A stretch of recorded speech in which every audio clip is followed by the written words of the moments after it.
नमस्कार, आदाब, सत श्री अकाल। कैसे हैं आप? उम्मीद करते हैं आप सभी स्वस्थ होंगे, अपने कार्यों में व्यस्त होंगे। दोस्तों, एक कहानी है, एक कहानी ऐसी कहानी है जिसको सुन के आप भी थोड़ा-सा ना भौचक्के हो जाएँगे। भौचक्के क्या है? देखो, एक किसान होता है। किसान के 2 बेटे होते हैं। एक बेटा पढ़ाई में बहुत तेज़, होशियार और एक पढ़ाई में बहुत ही वीक। बच्चे धीमे-धीमे बड़े होते हैं। किसान को बड़ी फ़िक्र होती है। एक बच्चा तो पढ़ने में सक्षम है, एक बच्चा कुछ नहीं करता है और ना उसे कुछ करने का मन करता है। लेकिन उसका ऊट-पटांग चीज़ों में बड़ा मन लगता है। कोई चीज़ को अगर कोई ख़राब हो गई उसको कैसे ठीक करना है, कोई बाइक ख़राब हो गई उसको कैसे ठीक करना है, इस तरह की चीज़ों में उसका बड़ा मन लगता है। एक जो पढ़ाई में बंदा तेज़ है, वो खूब पढ़ाई करता है, नंबर भी अच्छे स्कोर करता है स्कूल में। तो वो किसान को ना अपने उस बेटे की फ़िक्र नहीं है जो पढ़ाई में तेज़ है, लेकिन उसकी फ़िक्र है जो पढ़ाई में तेज़ नहीं है, उसका पढ़ाई में मन बिल्कुल नहीं लगता। हाँ, लेकिन जो एडवेंचर वाली चीज़ें होती हैं उसको करने में बड़ा मज़ा आता है। थोड़े से बच्चे और बड़े होते हैं, किसान को फिर फ़िक्र सताने लगती है, क्योंकि एक बच्चे का करियर तो सही दिशा डायरेक्शन में जा रहा था, दूसरे का करियर कहीं नज़र नहीं आ रहा था। उसने फिर एक एक अपने हिसाब से एक प्रोग्राम रचा। प्रोग्राम क्या रचा? उसने दोनों बच्चों को बिठाया और उनको कहा कि आज तुम्हारे सामने ना एक तुम्हारी अग्नि परीक्षा है। इससे ये डिसाइड होगा कि तुम्हारा फ्यूचर किस डायरेक्शन में जाएगा। तो उस किसान ने कहा कि मेरे पास एक 2 करोड़ रुपए हैं और एक मेरे पास ऑप्शन है, हर रोज़ मैं उसको एक क्या नाम है, मैं हर रोज़ 2 रुपए दूँगा और उसे हर रोज़ डबल करके देता रहूँगा। तो बताओ तुम में से कौन क्या चूज़ करेगा? जो पढ़ा लिखा लड़का होता है ना, उसका सीधा ध्यान जाता है कि बापू बापू मेरे को 2 करोड़ चाहिए। और दूसरा वाला बोलता है कि बापू मेरे को 2 करोड़ नहीं चाहिए, मेरे को पता नहीं मैं क्या करूँगा क्या नहीं करूँगा ना, मेरे को 2 करोड़ चाहिए ही नहीं। मेरे को बस आप 2 रुपये हर रोज़ क्रम 2 रुपये देना शुरू करो। जैसे आप बोल रहे हो हर रोज़ आपको मल्टीप्लिकेशन होके मिलेगा, क्रम हर रोज़ डुप्लीकेट होके मिलेगा, कि मेरे को 2 रुपये हर रोज़ आप मल्टीप्लिकेट करके देते रहो। तो भाई पहले दिन उस बंदे को मिलते हैं 2 रुपये, दूसरे दिन मिलते हैं 4 रुपये, तीसरे दिन मिलते हैं 8 रुपये, चौथे दिन मिलते हैं 16 रुपये, पाँचवें दिन मिलते हैं उसको 32 रुपये। जो दूसरा बेटा होता है वो बड़ा खुश हो रहा होता है, क्या 2 रुपये 3 रुपये करके 4 रुपये 32 रुपये करके इसको मिल रहे हैं, मैं बढ़िया रहा, मेरे को ना 2 करोड़ मैंने सीधे लिया, अपना काम शुरू कर दिया। उसने अपने काम पे फोकस करना शुरू किया, काम को तेज़ करने की कोशिश की। उसने रॉ मटेरियल परचेज़ किया, उसने मशीनरी परचेज़ की, अपनी मैन पावर हायर की और अपने बिजनेस को सेटअप करके उसने काम चालू किया। बाप ने शर्त रखी थी 1 महीने बाद हम दोनों की तरक्की देखना चाहेंगे। तो भाई ऐसे कहानी आगे बढ़ती है। 10वें दिन जो नालायक होता है उसको 1024 रुपये मिलते हैं। 11वें दिन 2048 मिलता है। 15वें दिन आके उसको 32,768 रुपये मिलते हैं। 19वें दिन आते आते उसको 5,24,288 रुपये मिलते हैं। 10वें दिन उसको 10,48,576 रुपये मिलते हैं। यहाँ पे दूसरा भाई बड़ा खुश, तो उसको 2 करोड़ सीधे सीधे मिल गए थे। भाई टाइम और आगे बढ़ता है। 21वें दिन उसको 20,97,152 रुपये मिलते हैं। 23वें दिन उसको 83,88,608 रुपये मिलते हैं।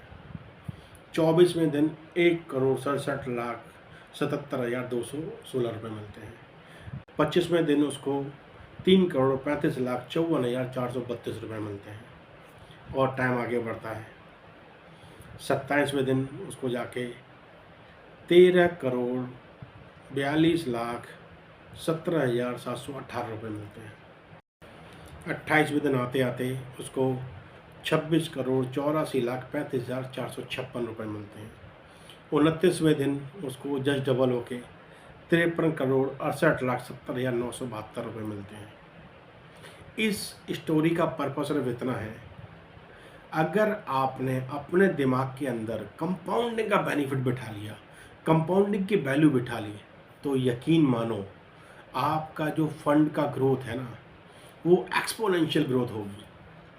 अगर आज आप किसी चीज़ में इन्वेस्ट करते हैं, ख़ास तौर से ऐसे इन्वेस्टमेंट जहाँ पर आपको ज़्यादा दिमाग ना लगाना पड़े, तो वहाँ पर कंपाउंडिंग का बेनिफिट आपको एक्स्पोनेंशियल ग्रोथ देगा।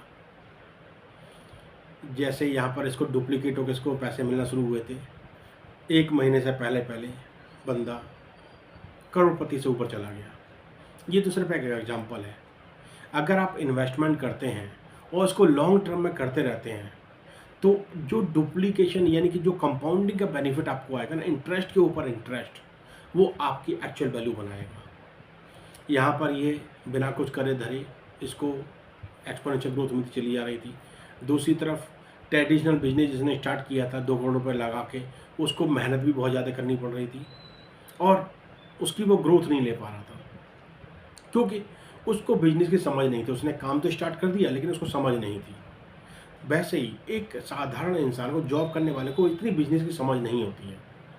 अगर कोई थोड़ा बहुत बिजनेस स्टार्ट करता है, फिर सीखता है, सीख के और आगे बढ़ता है ना, तो उसको टाइम ज़्यादा लगता है, उसकी ग्रोथ उतनी नहीं हो पाती। यहीं पर अगर आप फाइनेंस को मैनेज करना सीख लेते हैं और फंड मैनेजमेंट करके आप चीज़ों को प्रॉपर तरीके से प्लान करके उसको एग्जीक्यूट करते हैं और आपकी इन्वेस्टिंग की जो पावर है ना, उसका फ़ायदा उठाने की आप शुरुआत कर देते हैं। चाहे आपका कदम छोटा ही क्यों ना हो, आप स्टार्ट तो करो। आप स्टार्ट करोगे, लॉन्ग टर्म में करते करते करते करते आपको कंपाउंडिंग का बेनिफिट मिलना शुरू हो जाता है। फिर आपके पास सफिशिएंट टाइम है, आप चीज़ें सीखो, सीख के उसको और वो इम्प्लीमेंट करते चले जाओ, तो आपकी ग्रोथ बढ़ती जाएगी। एक आम इंसान के लिए इन्वेस्टिंग से पावरफुल टूल कुछ नहीं है। और सबसे बड़ी बात, अगर आपको अपना फंड मैनेजमेंट करना आ गया, फंड को मैनेज करना आ गया, यानी कि आपने खर्चे मैनेज करने सीख लिए, आपका कितना इनवर्ड आपके पास आ रहा है, कितना आपका आउटवर्ड जा रहा है, यानी कितनी आपके घर में इनकम आ रही है, कितने आपके खर्चों में इनकम जा रही है। अगर इसमें आपने बैलेंस बिठा लिया तो यकीन मानो आपकी ग्रोथ अच्छी ग्रोथ बनेगी। आने वाले टाइम में इसका बेनिफिट आपको मिलेगा। अपनी लाइफ को कर्ज मुक्त लाइफ बना के चलो। आपकी लाइफ को डेब्ट फ्री आपकी लाइफ होना चाहिए। जो आ रहा है उसको कैसे बढ़ाया जाए, उसके ऊपर आपका फंड लगना चाहिए, ना कि अननेसेसरी के कर्जे उतारने में आपका फंड जाना चाहिए। अगर कर्जे उतारने में जाएगा तो आपकी ग्रोथ नहीं हो पाएगी। आपकी ग्रोथ फिर कोई भी नहीं कर सकता। आपकी ग्रोथ आप खुद करेंगे। थोड़ा थोड़ा चीज़ें सीखिए, हर रोज़ अपने आप में एक इम्प्रूवमेंट लाने की कोशिश कीजिए, चीज़ों को प्लान करके आगे बढ़िए। बेनिफिट आपने जो कंपाउंडिंग का लेना है उसको लेना ही लेना है, उसको लेना सीखिए और उसको प्रॉपर तरीके से प्लान कीजिए। इन्वेस्टिंग करते रहिए। एक आम इंसान के लिए इन्वेस्टिंग करना बहुत कंपलसरी है। इसका बेनिफिट लॉन्ग टर्म में आता है, ये तो प्रूवन है। इसका फ़ायदा उठाइए, ज़िंदगी को आगे बढ़ाइए। चलिए, होप आपको आज की कंपाउंडिंग का जो टॉपिक हमने आपके साथ डिस्कस किया था एक स्टोरी के माध्यम से आपको समझ आया होगा। समझ आया है तो इमीडिएट इसको अपनी लाइफ के लिए प्लान कर लीजिए और इसको स्टार्ट कर दीजिए। किसी जानकार की जो फाइनेंशियल एक्सपर्ट हो उसके साथ बैठिए, चीज़ों को समझिए और उसको स्टार्ट कीजिए। हमारे से कनेक्ट करना है, आप हमारे से कनेक्ट कीजिए व्हाट्सएप के थ्रू, ईमेल के थ्रू। हम भी आपकी हेल्प करें, कोई दिक्कत नहीं है, फ्री ऑफ कॉस्ट आपकी सर्विस रहेगी।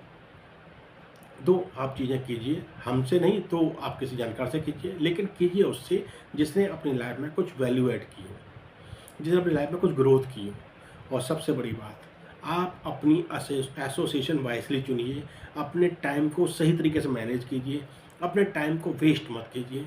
नॉर्मली लोग करते क्या है, घंटों घंटों टीवी सामने बैठे रहते हैं, घंटों घंटों रील्स देखते रहते हैं। आप चीज़ें देखो, लेकिन आप अपनी एजुकेशनल चीज़ों में टाइम डिवोट करो। कहते हैं ना, जैसे ही आप चीज़ें डालेंगे ना अपने दिमाग के अंदर, वैसा ही आपका दिमाग आपको परफेक्ट तरीके से चीज़ें करके देगा। आप गंद डालेंगे तो आपको रिजल्ट भी वैसे ही मिलेंगे। आप अगर कुछ एजुकेशनल चीज़ इसमें पुटअप करेंगे तो आप उसे एक्टिवली काम पे लगाएंगे और आप उससे अच्छे रिजल्ट पाएंगे। तो आप क्या चाहते हैं, ज़िंदगी में आपको अच्छे रिजल्ट मिले? अच्छे रिजल्ट मिलें तो अच्छी चीज़ें कीजिए, अच्छे लोगों के बीच में बैठिए, अच्छे लोगों से चीज़ें डिस्कस कीजिए और अपनी लाइफ को एक ग्रो की जर्नी पे लेके जाइए। चलिए, यहाँ से मुस्कुराते रहिए। फिर मुलाकात इसी टॉपिक के साथ। धन्यवाद, नमस्कार।